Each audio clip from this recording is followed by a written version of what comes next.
factors into how I look at it. But The Media Insight Project released a survey in March refuting several traditional views on how and where people choose to look for news.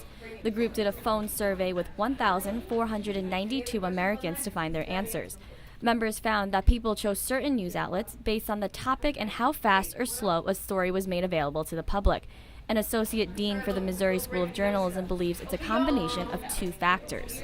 It's not just the topic that determines where a person goes. It also has to do with how they're finding out about the news in the first place. The survey also found that 60% of people found it easier to keep up with the news today than 5 years ago. It's everywhere, and it would be hard to stay away from the news, but I also think it's more difficult because it's harder to cut through the noise.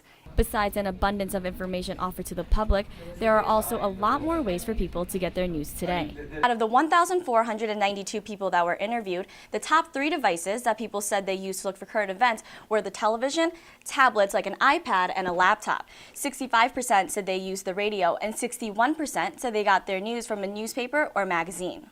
Having so much information available to the public could be because we're considered to be an on-demand generation.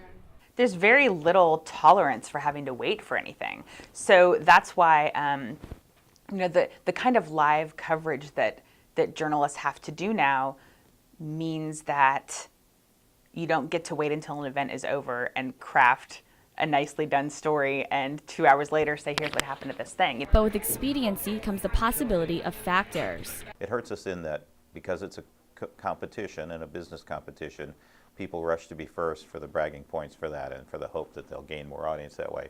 So they're often wrong. Kraxberger also says consuming all the information without knowing where it came from is the most concerning part about journalism. Jessica Park, KOMU 8 News, Columbia.